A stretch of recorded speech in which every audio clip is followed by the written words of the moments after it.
তো আজকে আমরা অ্যাস্ট্রোনমি অলিম্পিয়াডের কয়েকটা কোয়েশ্চন সলভ করব। তো প্রথম কোয়েশ্চনটা আমরা এখানে দেখতে পাচ্ছি, দেওয়া আছে দুটি কৃষ্ণগহ্বরের শোয়ারচিল ব্যাসার্ধের অনুপাত 2.25:1। প্রথম কৃষ্ণগহ্বরের ভর সূর্যের 5 গুণ হলে দ্বিতীয়টির ভর কত? তো সেই প্রশ্নটা সলভ করার জন্য আমাদের আগে জানতে হবে ব্ল্যাক হোল কি। তো এখানে লেখা রয়েছে, ব্ল্যাক হোল বা কৃষ্ণগহ্বর হলো মহাশূন্যের এমন কিছু জায়গা যেখানে মহাকর্ষ বল আশেপাশের সবকিছু এমনকি আলোকেও তার কেন্দ্রের দিকে টেনে নিয়ে যায়। তো প্রত্যেকটা ব্ল্যাক হোলেরই একটা ঘটনা দিগন্ত বা শোয়ারচিল্ড ব্যাসার্ধ থাকে। তো সেই ব্যাসার্ধের সূত্রটা হচ্ছে RS ইকুয়াল 2gm/c²। এখানে জি মানে হচ্ছে মহাকর্ষ ধ্রুবক, যেটা হচ্ছে 6.673 ইন্টু 10⁻⁻11, আর এম মানে হচ্ছে সূর্যের ভর, আর সি মানে হচ্ছে আলোর বেগ হচ্ছে 3 × 10⁸ মিটার পার সেকেন্ড। তো আমাদেরকে বলা রয়েছে যে এই ঘটনা দিগন্ত বা শোয়ারচিল ব্যাসার্ধের অনুপাতটা দেওয়া আছে, আমাদের এখান থেকে ভরের অনুপাতটা বের করতে হবে। তো আমরা যদি প্রথম কৃষ্ণগহ্বরেরটাকে RS1 ধরি, আমরা লিখতে পারি 2gm1/c²। আবার RS2 ধরলাম দ্বিতীয়টাকে, 2gm2/c²। এবার আমরা 1 নম্বর ইকুয়েশন দিলাম, 2 নম্বর ইকুয়েশন দিলাম।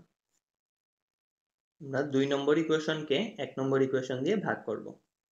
তাহলে RS2 ভাগ RS1। তো আমাদের RS1:RS2 ছিল হচ্ছে 2.25:1। আচ্ছা, এখন এখান থেকে আমরা ইকুয়েশন থেকে যেটা লিখতে পারি সেটা হচ্ছে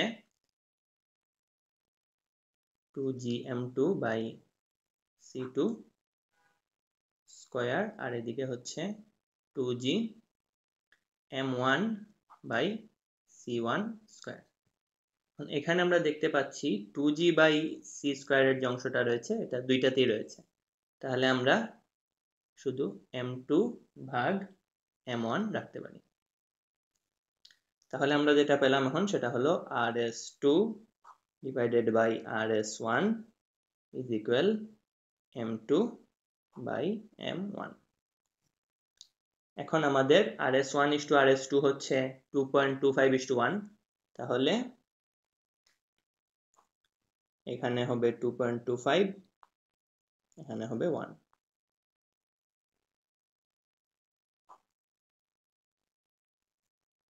আচ্ছা, এখন আমাদের প্রথমটার ভর দেওয়া ছিল m1 সমান হচ্ছে সূর্যের ভরের 5 গুণ, তাহলে আমরা লিখতে পারি m2 সমান হচ্ছে m1 ডিভাইডেড বাই 2.25। এখন m1 হচ্ছে সূর্যের ভরের 5 গুণ, তাহলে 5 ইন্টু সূর্যের ভর আমরা জানি 2 ইন্টু 10⁻30 কেজি, আর 2.25, তাহলে এটা ভাগ করলে আসবে হচ্ছে 4.44 ইন্টু 10⁻30 কেজি। তাহলে এইভাবেই আমরা দ্বিতীয় কৃষ্ণগহ্বরের ভর বের করলাম। আচ্ছা, এবার আমরা পরের আরেকটি কোয়েশ্চনে যাচ্ছি। ঠিক আছে, তাহলে এই কোয়েশ্চনে বলা হয়েছে যে বৃহস্পতি গ্রহ 11.9 বছরে একবার সূর্যকে প্রদক্ষিণ করে, আর বৃহস্পতি ও পৃথিবী থেকে সূর্যের দূরত্বের অনুপাত কত সেটা বের করতে হবে। তো এই অঙ্কটা আমরা মেইনলি কেপলারের দ্বিতীয় সূত্র থেকে করব। কেপলারের দ্বিতীয় সূত্র অনুযায়ী পর্যায়কালের স্কয়ার তার সূর্য থেকে দূরত্বের ঘনফলের সমানুপাতিক। আচ্ছা, তাহলে এখান থেকে আমরা লিখলাম t² প্রপোর্শনাল r3। তাহলে আমরা এখানে বৃহস্পতির জন্য যদি ধরি টি জুপিটারের জন্য জে, টি জে, আর পৃথিবীর জন্য ধরলাম টি ই, তাহলে T J square by T E square সমান হবে R J cube by R E cube. তো এখান থেকে আমরা বের করব হচ্ছে R J divided by R E. এটা হবে ভিতরের পুরোটুকুর cube root, T J square by T E square.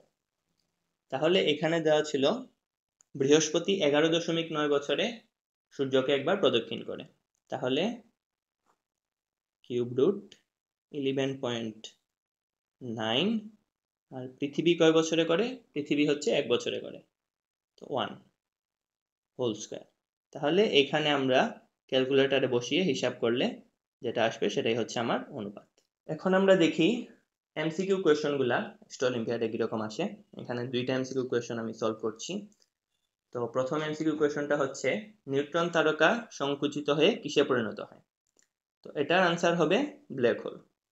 তো ব্ল্যাক হোল সম্পর্কিত থিওরি ভালো মতো জানা থাকলে এটা আনসার করা যাবে। আর এই প্রশ্নটা হচ্ছে সৌরজগতে সূর্যের সবচেয়ে কাছের গ্রহ কোনটি? এটা খুবই সহজ প্রশ্ন, সবাই জানে।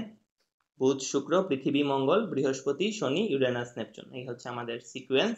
তো এই অনুযায়ী বুধ হচ্ছে সূর্যের সবচেয়ে কাছের গ্রহ। তো এই হচ্ছে আমরা আজকে কিছু কোয়েশ্চন সলভ করলাম অ্যাস্ট্রো অলিম্পিয়াডের।